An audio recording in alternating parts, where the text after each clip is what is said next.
News India की इस खास पेशकश में हमारे हीरोज जो ग्राउंड जीरो पर मौजूद है वो हर खबर की जमीनी हकीकत बताते हैं। चलिए शुरुआत करते हैं न्यूज इंडिया की ये खास पेशकश।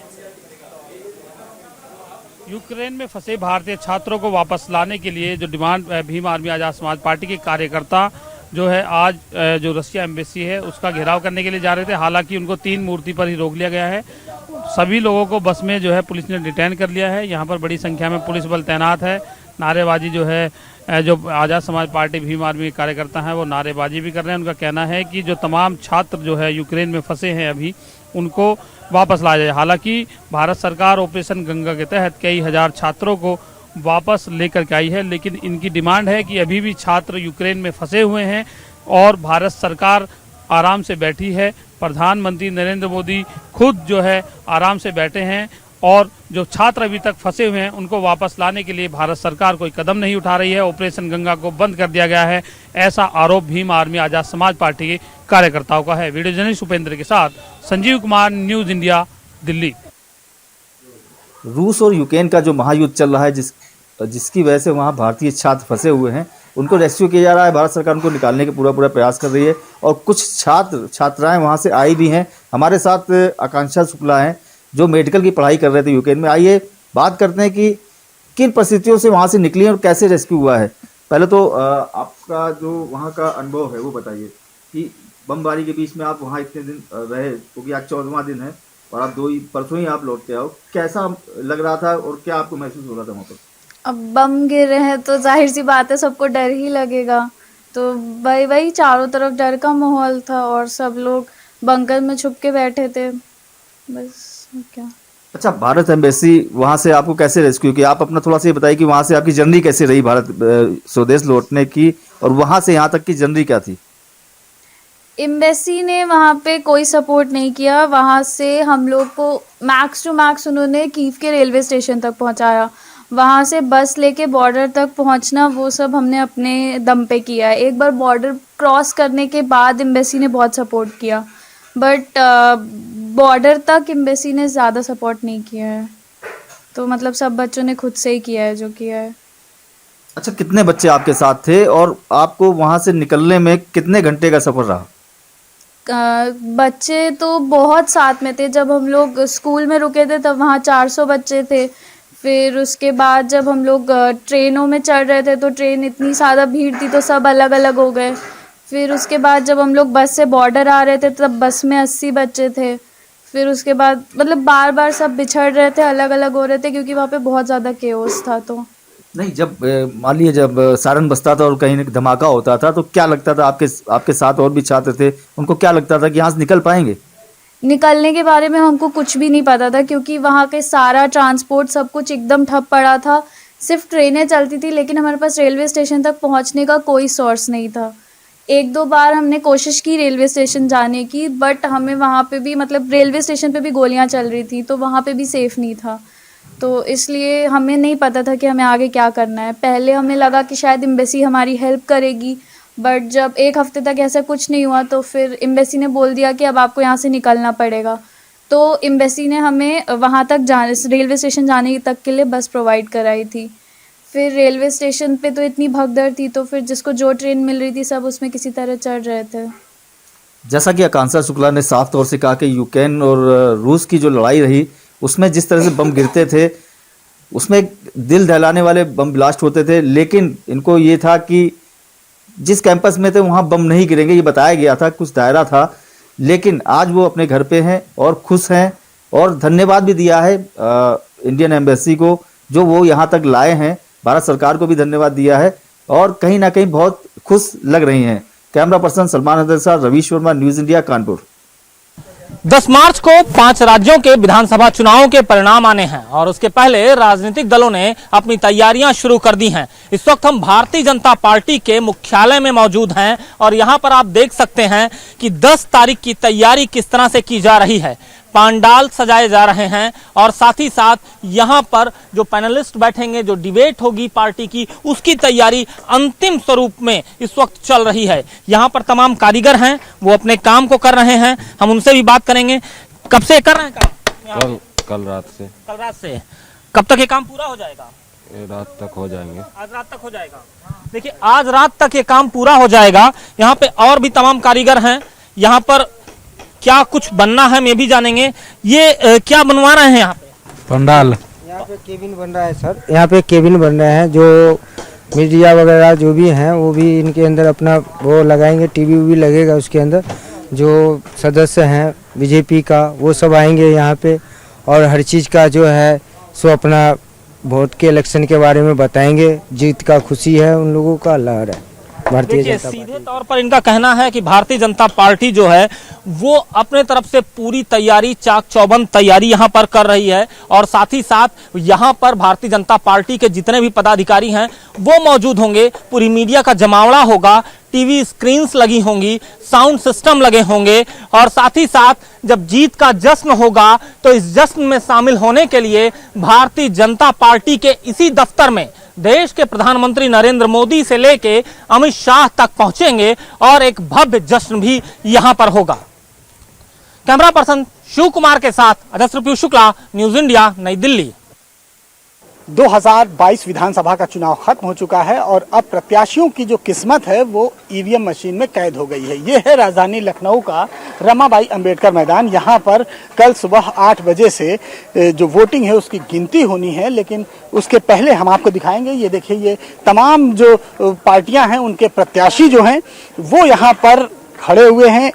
बीच में कई बार चर्चा भी इस बीच उठी कि ईवीएम को लेकर तमाम तरह के सवाल उठे, तमाम तरह की जो शंकाएं थी वो उठी। तो ये देखिए, बहुजन समाज पार्टी के जो लोग हैं वो भी यहाँ पर बैठे हुए हैं और इसके अलावा ये है समाजवादी पार्टी के सुरेंद्र कुमार सोनू कनौजिया, ये उनका यहाँ पर डटे हुए हैं। ईवीएम को लेकर जो तमाम तरह के सवाल उठाए गए हैं उनको लेकर यहाँ पर वो बैठे हुए हैं। हम सबसे पहले प्रत्याशी सोनू कनौजिया जी से भी बात करेंगे।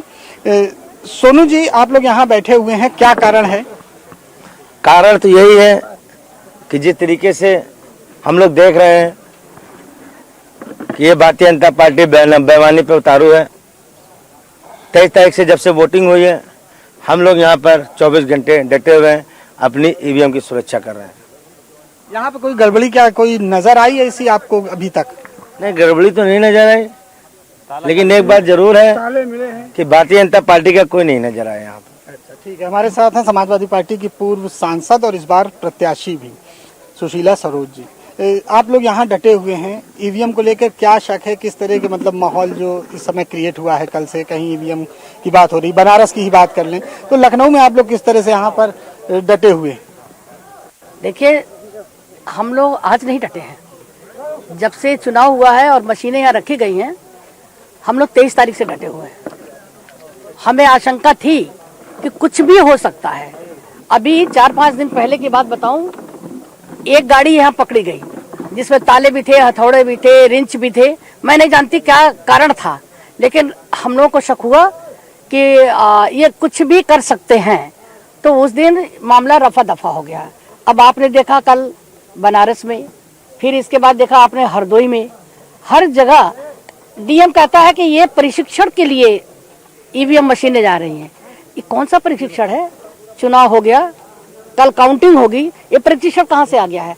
तो उनको एक से एक बहाना चाहिए। लेकिन हम समाजवादी पार्टी के लोग जो हैं, हम तब तक डटे रहेंगे रात तक जब तक कि पूरा काउंटिंग हमारा हो नहीं जाता है, क्योंकि हमें भरोसा नहीं है समाजवादी पार्टी पर और अधिकारियों पर। मुझे भरोसा नहीं है कि हमारे ईवीएम सुरक्षित रहेंगे। तो ये समाजवादी पार्टी के जो तमाम प्रत्याशी हैं उनसे हमने बात की। अब हम आगे आपको दिखाएंगे कि किस तरह से ईवीएम की सुरक्षा को लेकर और पार्टी भी जागरूक है। यहाँ पर कांग्रेस का ये जगह है, यहाँ पर कांग्रेस के प्रत्याशी हैं और यहाँ पर देखिए लिखा है, यहाँ ईवीएम की सुरक्षा की जाती है। ईवीएम सुरक्षा टीम, ये ईवीएम की पूरी सुरक्षा टीम जो कांग्रेस की है वो यहाँ पर है। ये देखिए, यहाँ पर ये कांग्रेस के जो लोग हैं, कार्यकर्ता हैं, वो भी यहाँ पर ईवीएम की सुरक्षा के लिए बैठे हुए हैं।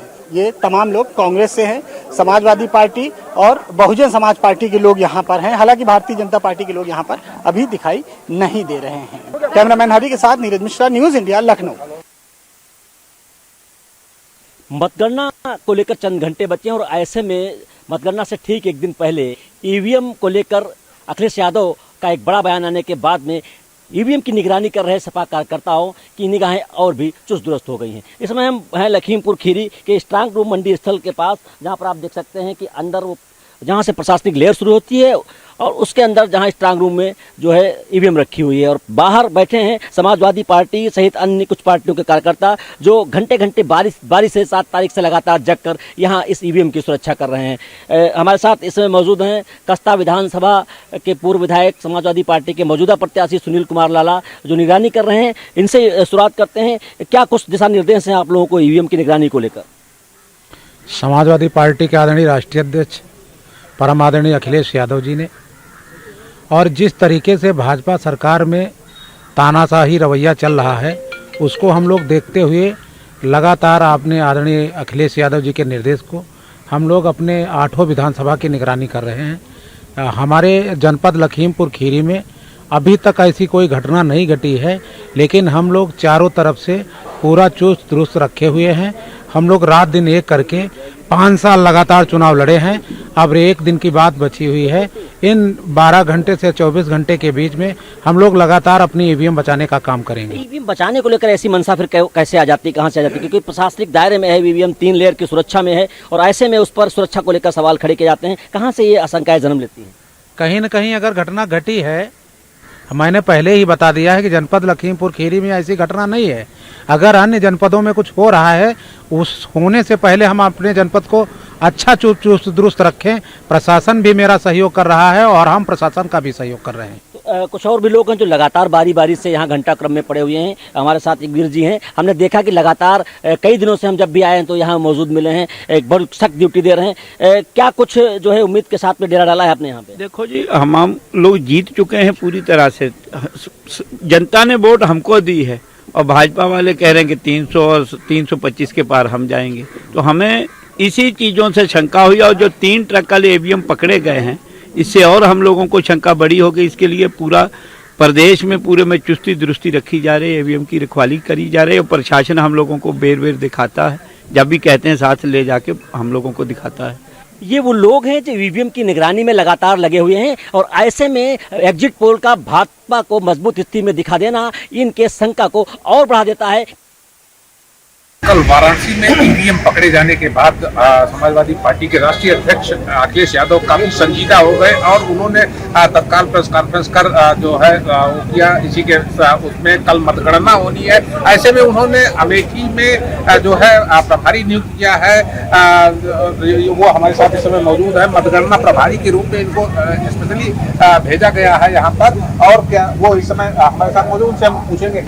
ये बताएं कि क्या आपको क्या करने यहाँ पर भेजा गया है, कैसे आप जो है ईवीएम की सुरक्षा कराएंगे? समाजवादी पार्टी के राष्ट्रीय अध्यक्ष माननीय श्री अखिलेश यादव जी के आदेश पर हम यहाँ पर आए हैं, और जिस तरीके से उत्तर प्रदेश के अंदर ईवीएम के साथ छेड़छाड़ की जा रही है, वो पूरी आशंका ये व्यक्त कर रही है कि ये सरकार लोकतंत्र को खत्म करने पर आमादा है।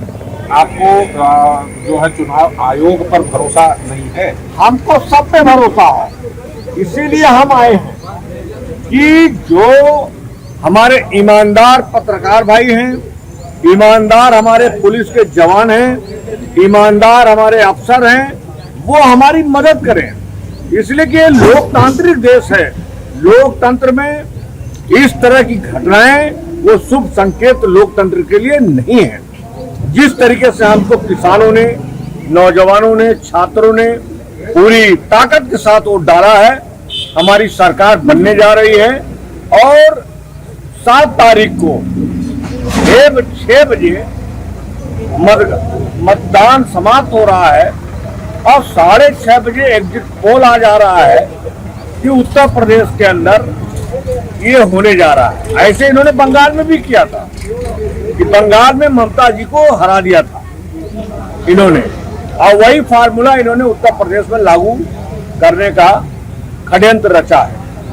लेकिन हमको उत्तर प्रदेश की जनता पर, यहाँ के नौजवानों पर, किसानों पर, अपने ईमानदार पत्रकार भाइयों पर, अपने ईमानदार अफसरों पर ये पूरा भरोसा है कि कल बेईमानी नहीं होने दें, और समाजवादी लोग ये मौजूद रहेंगे मतगणना स्थल पर के बाहर, पूरी ईमानदारी से गिनती कराएं और हमारी सरकार बनेगी। ये थे अमेठी के मतगणना प्रभारी आरिफ सिद्दीकी, जिन्होंने साफ तौर पर बताया कि कहीं ना कहीं उनको जो प्रशासन है उस प्रशासन पर बिल्कुल भरोसा नहीं है। जो चुनाव आयोग का नियम निर्देश है उसका अनुपालन पूरी तरह से नहीं किया जा रहा है। ऐसे में चुनाव आयोग की उनकी दरकार है कि वो निष्पक्ष रूप से मतगणना का कार्य जो है वो संपन्न कराएं, जिससे जो है किसी पार्टी विशेष या जो है व्यक्ति विशेष को न लाभान्वित होकर वो निष्पक्ष रूप से मतगणना का कार्य संपन्न हो सके। Camera person Lokesh Tripathi, news India, Amethi. कल पंजाब का रिजल्ट आने वाला है और लोगों ने दिल की धड़कनों को थाम के बैठे हुए। कोई कहता है कि आम आदमी पार्टी की सरकार बनेगी, कोई कहता है शिरोमणि अकाली दल की सरकार बनेगी, लेकिन जहां तक लोगों की राय है वो उनका कहना है कि आम आदमी पार्टी की हवा है और उनकी सरकार बनेगी। तो यहाँ पे हम बाजार में खड़े हैं और यहाँ पे कुछ लोगों से जानने की कोशिश करते हैं कि किसकी सरकार बनेगी और कौन होगा पंजाब का महारथी। आइए इनसे जानते हैं क्या कहेंगे, किसकी बनेगी सरकार। सरकार तो देखो जी, कल रिजल्ट आएगा उदों ही पता लगेगा भी किहदी बनेगी, पर जो हवा है पंजाब दे विच ਜਿਹੜੇ ਐਗਜ਼ਿਟ ਪੋਲ ਦੇ ਰਿਜ਼ਲਟ ਨੇ ਉਹ ਕਹਿੰਦੇ ਆ ਵੀ ਆਮ ਆਦਮੀ ਪਾਰਟੀ ਦੀ ਬਣ ਰਹੀ ਹੈ। ਸਰਕਾਰ ਕਿਸੇ ਦੀ ਵੀ ਬਣੇ, ਸਭ ਤੋਂ ਪਹਿਲਾਂ ਤਾਂ ਜੋ ਇੱਥੇ ਨਸ਼ਾ ਹੈ ਜੇ ਉਹ ਨਾ ਖਤਮ ਹੋਇਆ ਤਾਂ ਪੰਜਾਬ ਦੇ ਹਾਲਤ ਨਹੀਂ ਸੁਧਰਦੇ।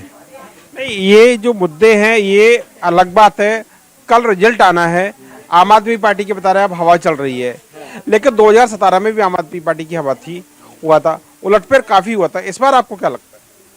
नहीं, इस बार लोगों का देखा है, मन बनाया है भी उन्होंने थोड़ा चेंज चाहते हैं, क्योंकि पिछले बार जब कांग्रेस की सरकार बनी थी, अभी 5 साल में कांग्रेस में ऐसा कुछ किया नहीं। और कौन जीतेगा? देखिए जी, ये तो बिल्कुल पक्का ही है कि पंजाब में श्रोमणी अकाली दल और बसपा की सरकार बनेगी और बठिंडा से स्वरूप चंद सिंगला ही जीतेंगे। वो बठिंडा के लोगों की भी यही उम्मीद है कि स्वरूप चंद सिंगला जी ये जीतना चाहिए यहाँ से। क्या लगता है फिर अब श्रोमणी अकाली दल बसपा की सरकार बनती है तो सुखबीर जी आपके मुख्यमंत्री हैं, क्या कहेंगे? सुखबीर जी हमारे आइडियल भी हैं और ये सोच लीजिए कि पंजाब को तरक्की की रफ्तार पर ले जाने वाले अकेले